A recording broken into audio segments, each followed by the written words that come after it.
Cumprimento a amada igreja com a paz do Senhor, amém? Amém. Tu é fiel, Jesus, aleluia. Abra suas Bíblias no livro de Ezequiel, no capítulo 2, verso 1 em diante. Desde já quero agradecer a Deus, primeiramente, por essa oportunidade, segundamente ao pastor Edson, ao pastor Antônio, todos os obreiros que me confiaram essa oportunidade.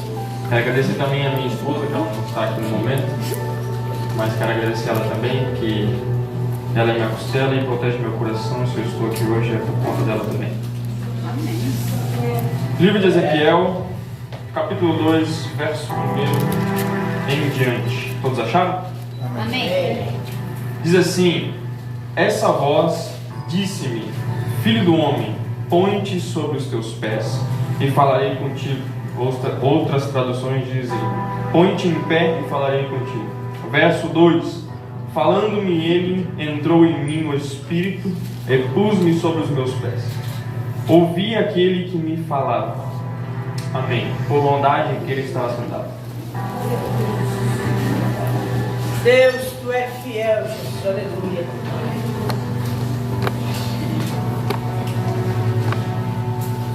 Todos que estão aqui, eu acredito que a grande maioria, conhece um pouco da história de Ezequiel. Foi um profeta a qual Deus chamou e capacitou. Mas, enquanto eu estava estudando em casa,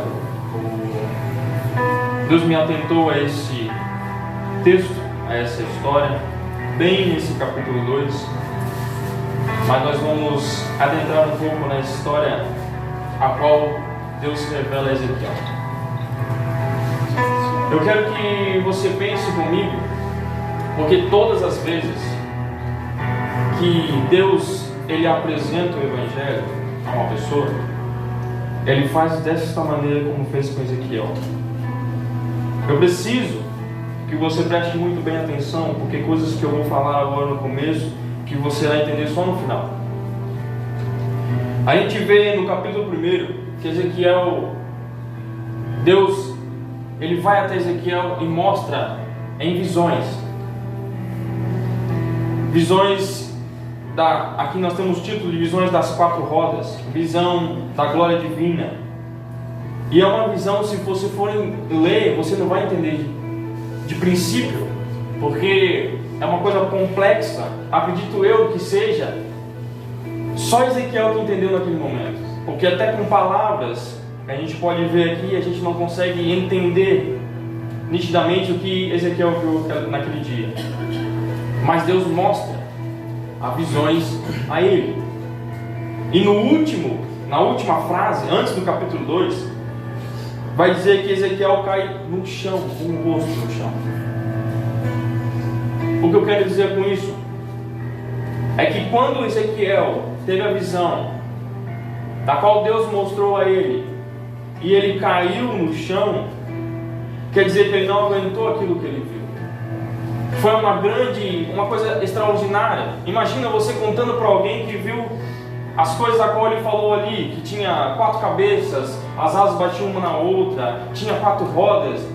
As pessoas vão achar que você é maluco, a pessoa vai achar que você pode ser internado no hospício, porque essas coisas, elas provavelmente as pessoas não vão entender. Até se você der a Bíblia para alguém que está lá fora, que não entende muito, e der exatamente esse capítulo 1 de Ezequiel, ele não vai entender nada. Até pessoas que estão dentro da igreja e lê isso aqui não vão entender, porque é uma coisa muito complexa, algo íntimo que Deus tinha com Ezequiel. E no versículo 1 do capítulo 2, Deus ele abre um porta-voz para Ezequiel, aonde a voz diz: filho do homem. O que Deus quer dizer com essa frase, filho do homem? Primeiramente, para ele reconhecer que ele é humanamente um homem. Segundamente, para dizer que ele está distante de Deus. Porque muitas das vezes, quando um profeta vai falar com certa pessoa, e quando ele fala homem, você pode perceber que é uma exortação. Porque para Deus, quando Ele fala homem, Ele está falando para a pessoa se colocar no lugar dele. Porque Ele é Deus, nós somos homens, nós somos falhos, nós somos pecadores. Agora, quando o profeta começa a profecia com o filho, já é algo mais amoroso, algo mais compassivo. Quer dizer que Deus vai falar aquilo que a pessoa está passando, ou uma vitória que está vindo, ou uma bênção que está vindo. Então, nessa primeira frase, Deus fala filho do homem, para ele reconhecer que ele é humano, para ele reconhecer que ele está distante de Deus. Meu Deus, tu é fiel, Jesus. Assim como Saulo ficou cego daquela maneira, aonde ele, na cabeça dele, ele fazia algo para Deus, no momento, Deus cegou Saulo, até ele ter um encontro, até ele virar Paulo.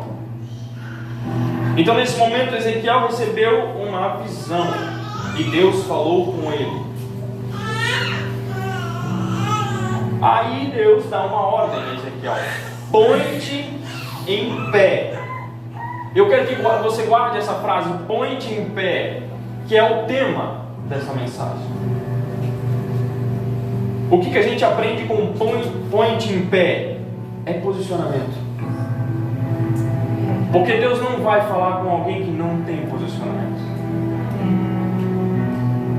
Mas, irmão Abner, o que você quer dizer com posicionamento? Quando alguém me pergunta aonde você mora, eu vou me posicionar dizendo que eu moro no Progresso, rua tal, casa tal. É um posicionamento. É exemplo muito pequeno, mas é um tipo de posicionamento. Lá fora é muito comum perguntar qual time você torce. Tem pessoas que ficam receosas. Que esse time não vai muito bem. Tem outras pessoas que perguntam qual é o seu time e a pessoa já tem um prazer. Não, esse time é esse. É um posicionamento da pessoa. Muitas das vezes a pessoa lá fora, tudo que a gente vai escrever, tudo que a gente vai fazer um cadastro ou entregar um currículo na empresa, você tem que dizer que você é casado ou não. Para eu dizer que sou casado, eu tenho que ter um posicionamento. Eu sou casado. E quando esse posicionamento eu tenho que fazer, não é só no papel. Quando alguém me pergunta, eu tenho que falar: não, eu sou casado. Eu tenho que demonstrar que eu sou casado. É um posicionamento, é em verdade. Então, Ezequiel precisava se posicionar diante de Deus. Só que aí é uma coisa engraçada, que se você for ler o texto, ele diz que para Ezequiel pôs-se em pé. E na próxima frase vai dizer que o Espírito pôs ele em pé. O que eu quero que você entenda com isso é que para você se posicionar em Deus, você não tem capacidade, mas o Espírito te dá capacidade para te pôr em pé. Porque eu quero que você lembre que para Deus é Ele que faz todas as coisas. Porque eu não posso confiar na força do meu braço. Eu não posso dizer assim: eu tenho um trabalho porque eu sou bom. Porque outra hora eu não tinha um trabalho. Eu estava desempregado, a qual eu fui com o meu joelho, eu dobrei, eu falei com o Senhor até que Ele me ofereceu um trabalho.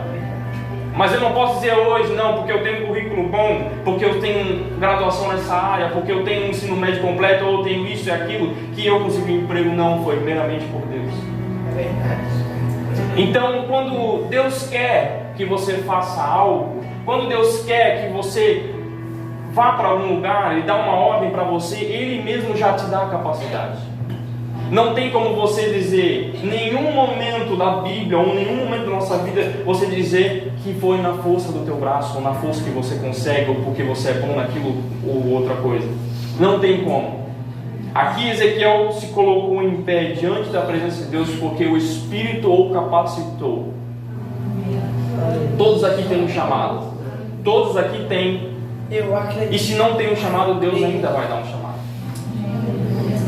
Nisso, não se preocupe em cumprir o chamado com a sua força, porque Deus dá essa capacidade. Deus ele vai capacitando. Nos próximos versículos, Deus vai dizer a Ezequiel para que ele cumpra algumas profecias, ou melhor dizendo, que ele profetize ao povo de Israel. Aqui nós vemos um cenário conturbado, porque Deus revela a Ezequiel que aquele povo, há muito tempo, eles têm virado contra Deus. Eles têm virado contra Deus de uma maneira que o seu coração se endurece. Que Deus vai, aqui na Bíblia vai dizer que eles são um povo rebelde, uma nação rebelde. Que eles não têm mais temor a Deus. Ou seja, é um cenário igual ao dia de hoje. Há um povo que com o coração duro. Há um povo que não tem vergonha dos seus pecados. Um povo que pensa: eu pequei, mas não tem problema, Jesus dá graça. E assim vai levando, e vai levando, e vai levando, e se torna uma iniquidade. Esse cenário a qual Deus mostrou a Ezequiel é o mesmo cenário que nós vivemos hoje. Um pouco mais ainda conturbado. Porque vai dizer que eles são sem vergonha. Aqui a palavra vai dizer que eles não têm vergonha. E que eles são firmes nisso no coração deles. E Deus vai mostrar para Ezequiel para que ele vá a esta nação e pregue a palavra do Senhor, quer eles ouçam, quer não. Muitas das vezes Deus nos dá uma ordem e a gente fica temoroso em fazer. Muitas das vezes Deus mostrou várias coisas para mim e eu não fazia, porque ainda tinha um pouco de temor, pensando que era da minha carne. Mas Deus deu ainda indícios daquilo que era para mim fazer. Deus quer de nós um posicionamento diferente, algo que possa ser feito no dia de hoje. Porque muitos falam que alguns oram, alguns pregam, alguns são missionários. Mas a grande verdade é que todos têm que orar, todos têm que fazer a missão, todos têm que pregar, todos têm que ir. Essa é a verdade, porque quando o missionário é mandado a outra nação, lá tem pessoas que precisam do evangelho, sim, mas aqui do lado precisam também, aqui no bairro precisam também, lá no teu trabalho precisam também. Sempre tem alguém precisando do evangelho, sempre tem. E nós somos incumbidos disso.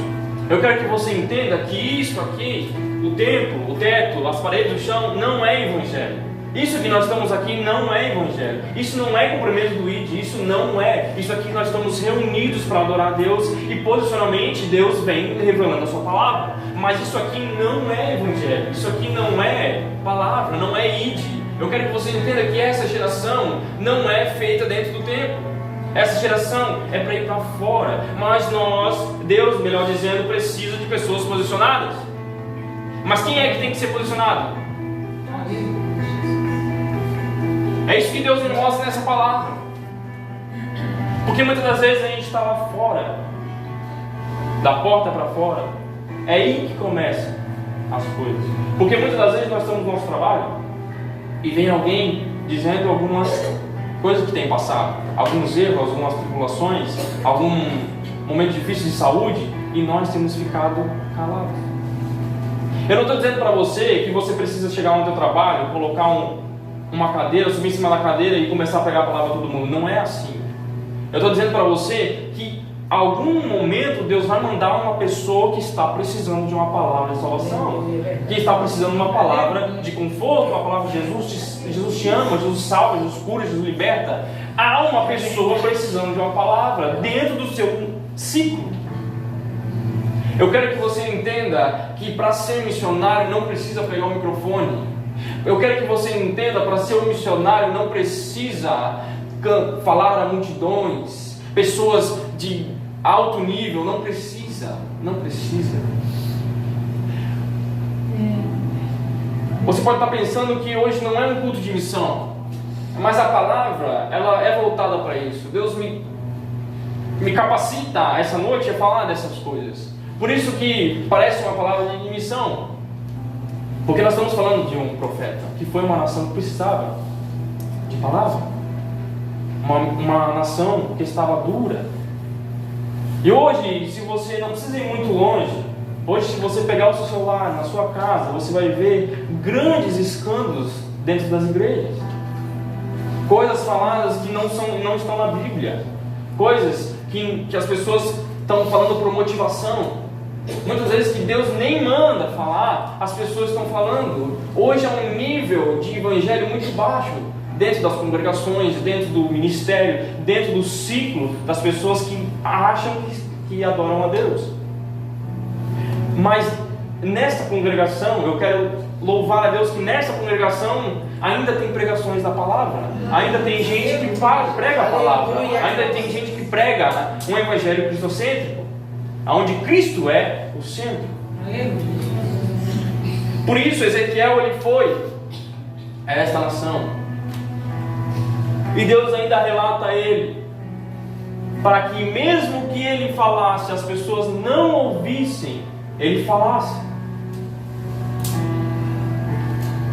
E chegando, ainda Deus fala mais a Ezequiel, dizendo que mesmo que eles te ameacem, mesmo que eles olhem com cara feia, mesmo que você se espante com o semblante deles, mesmo que eles te coloquem em espinhos, mesmo que você tenha medo, pregue essa palavra. Por quê? Porque Deus sabia que quando ele chegasse lá, o povo que achava que adorava a Deus, o povo que achava que estava em santidade, o povo que achava que estava fazendo o correto, o povo que achava que o pecado era normal, e quando ele chegasse lá e falasse a palavra pura, a palavra de santidade, a palavra que ia para converter, as pessoas não iriam gostar. Porque vai de confronto aquele conforto que as pessoas estão tendo. É igual você empregar alguém que não é evangélico, alguém que não é cristão, porque a pessoa vai ser confrontada, que ela vai dizer muitas das vezes que não tem tempo para vir na igreja, que não tem tempo a aceitar Jesus, não tem tempo para isso, porque a vida é corrida, porque tem que trabalhar, porque tem que estudar, porque tem que sustentar e tal. Às vezes a pessoa vai falar isso que não tem tempo. Ezequiel mesmo assim, ele ouviu a palavra do Senhor, e ele foi falar essas palavras ao povo. Aí eu quero que você pense comigo, que pense comigo, se você tiver saído daqui hoje e algum dia dessa semana Deus mostrar uma visão para você ir até uma pessoa falar da palavra, e Deus fala para você que aquela pessoa, ela está dura, ela não serve a Deus, ela está dura de coração e acha que serve a Deus, mas não está servindo de uma maneira. Como é que você ia ter coragem de aquela pessoa falar desse amor, falar uma palavra de conserto? Porque pregar que Jesus salva, que Jesus liberta, que Jesus te está dando uma casa, está dando um carro, está dando coisas financeiras, é bom, é muito fácil. Mas pregar exaltação não é fácil. Pregar para o povo se libertar não é fácil. Então pensa o temor que esse homem teve de cumprir esse chamado. Mas a palavra vai dizer que ainda foi, claro, motivado pelo Espírito de Deus. Porque nesse tempo hoje, eu posso ser cheio do Espírito Santo, e todos que estão aqui na igreja podem estar cheios do Espírito Santo ao mesmo tempo. Mas naquele tempo o Espírito se apoderava de uma pessoa por vez. E no momento que, no capítulo 2, versículo 2, diz que o Espírito se apoderou dele, e deu capacidade a ele, e deu força a ele, e deu palavra a ele, e deu ânimo a ele.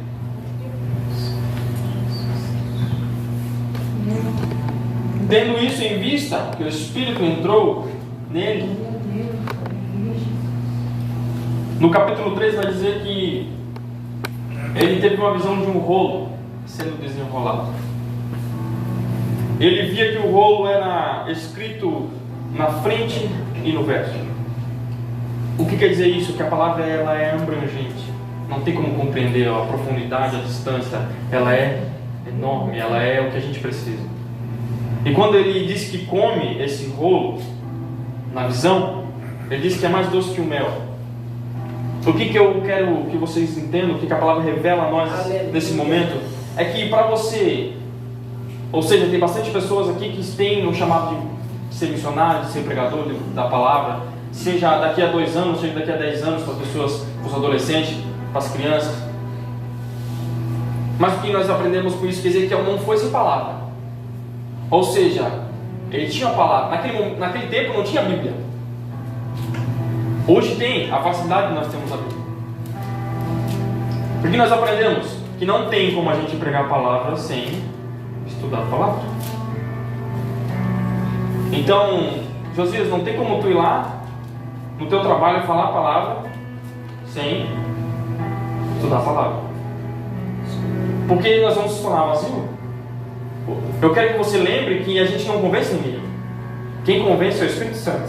Ele convence através da palavra. Então eu quero que você entenda que não tem como a gente ser sem antes passar por um processo. Como é que eu vou exercer um cargo, por exemplo, de pedagogia, se eu não estudei pedagogia? Não tem como eu exercer algo que não faz parte do processo. Não tem como eu ser um mecânico sem antes estudar mecânica.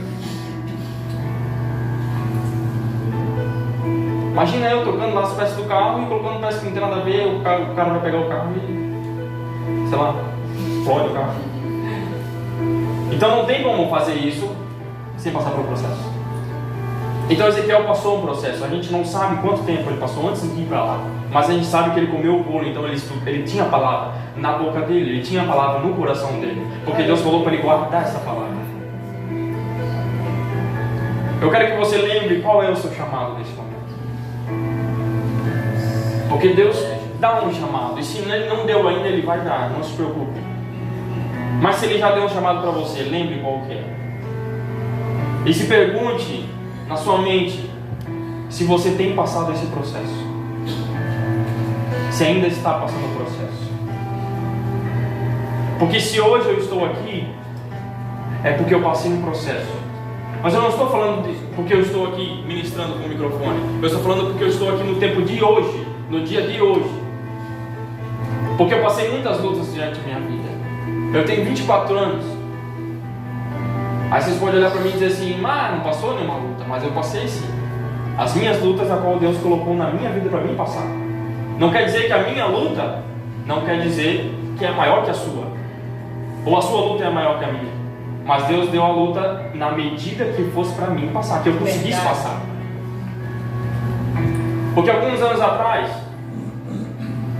a quem me gerou, a quem me mostrou o Evangelho, me mostrou o caminho, a minha mãe, ela teve câncer. Muitos sabem, mas muitos não sabem. Ela teve câncer de mama.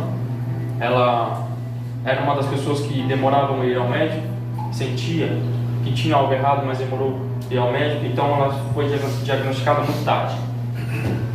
E isso foi passando, e ela no coração dela já sabia que ela não ia sobreviver. Mas quem é a pessoa que está passando junto com a pessoa essa tribulação, essa doença, que vai dizer para ela: não, você não vai passar. Todos vão falar assim: não, você vai passar, você vai ser curado, nós vamos orar. E muitas pessoas foram à minha casa, fizeram um culto de cura, fizeram campanha. Muitos chegaram na minha casa e falaram assim: ela vai ser curada, vai ser escrito uma nova folha, uma nova página na vida dela. Muitas pessoas foram lá. E eu agarrei essa fé, não por causa das pessoas, mas eu achava em mim que ia ser curado. Até que um dia eu desci por esse morro aqui e uma pessoa parou no meio do caminho para mim. Perguntou: é tua mãe que está com câncer, né? Eu falei: sim.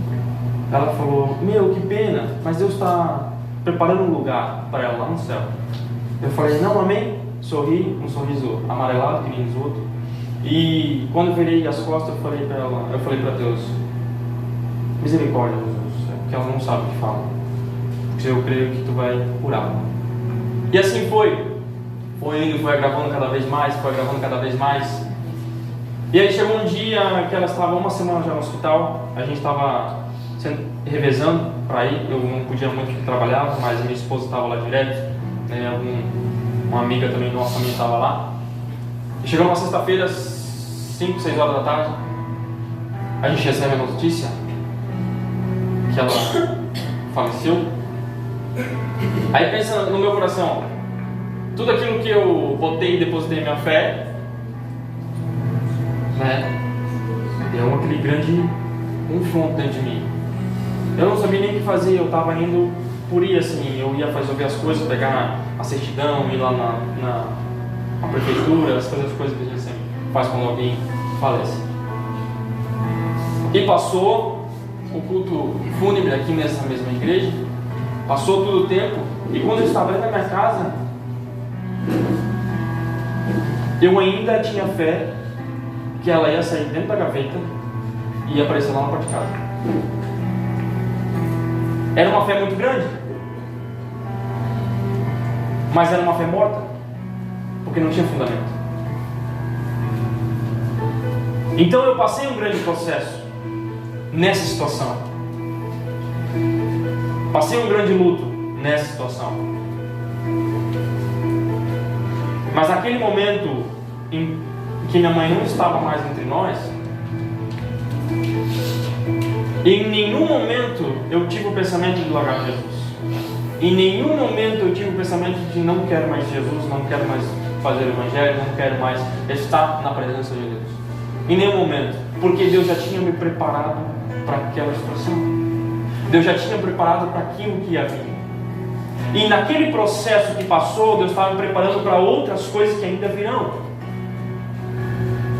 Porque no ano passado, desculpa falar para você, no ano passado, o meu sogro teve câncer de pulmão.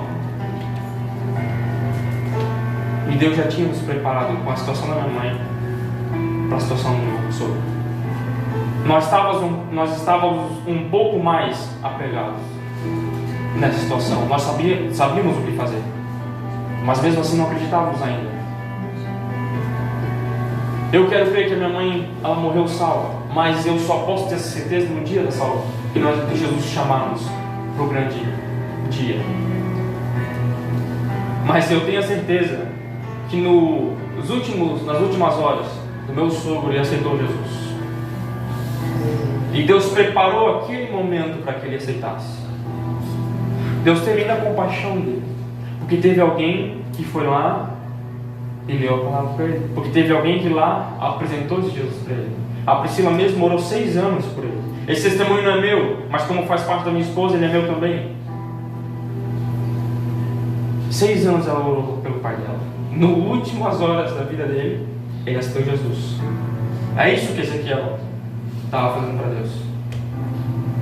Era preparando o povo para que fosse arrebatado, preparando o povo para que fosse salvo. Porque aqui nessa mesma palavra, nesse mesmo livro, diz que se ele não falasse a palavra de Deus para algumas pessoas que praticavam iniquidade, e Deus colocasse uma pedra de tropeço para essa pessoa e ela morresse, ele ia ser culpado dessa alma, porque não tinha falado a palavra de Deus.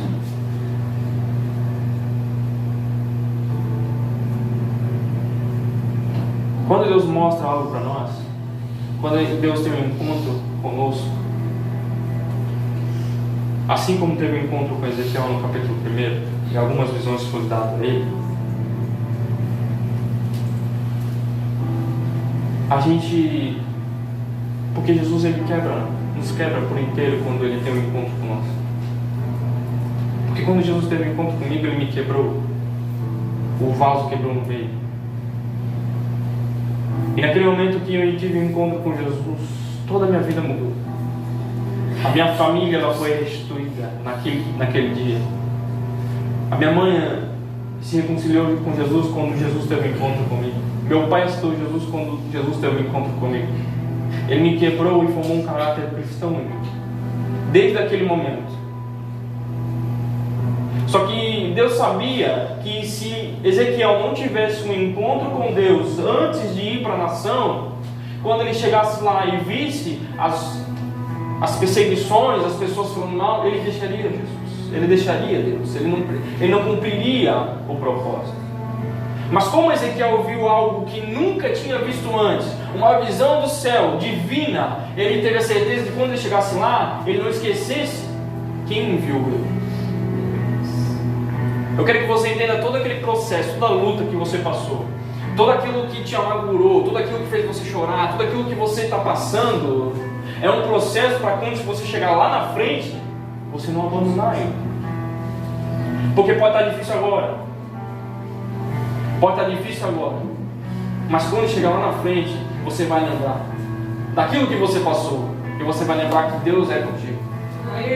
Porque a ferida que hoje você tem, e às vezes você toca e dói ainda, vai criar uma casca por fora. E quando for necessário tocar essa ferida novamente, ela já vai ter uma casca e não vai te levar. Você vai lembrar que eu passei por aqui. Aleluia. Se coloque de pé em nome de Jesus Cristo. Tinha muitas pessoas para poder ministrar essa noite. Eu não me exalto em dizer que fui eu essa noite para ministrar essa palavra, porque tem a gente na igreja de Filadélfia, a gente tem muitas pessoas que sabem pregar muito bem. Mas esse é o meu jeito de ministrar, a gente tem que usar, não é?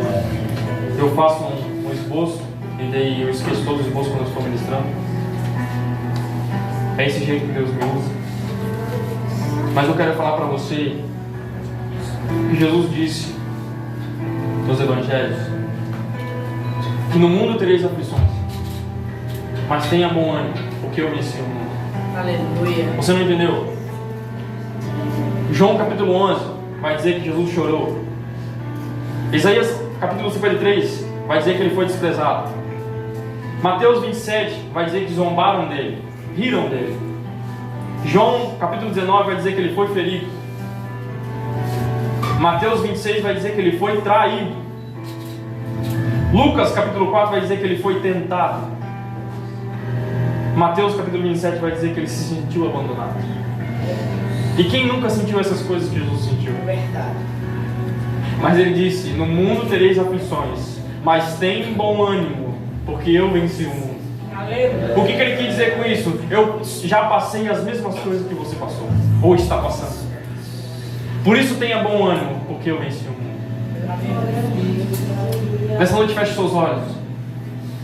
Olha para dentro de si e pergunta para você mesmo qual é o teu posicionamento diante do chamado de Deus. Qual é o teu posicionamento? Alguém que precisa ter um encontro?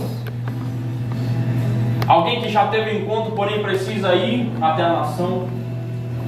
Ou alguém que é a nação que está em iniquidade, coração persistente no pecado?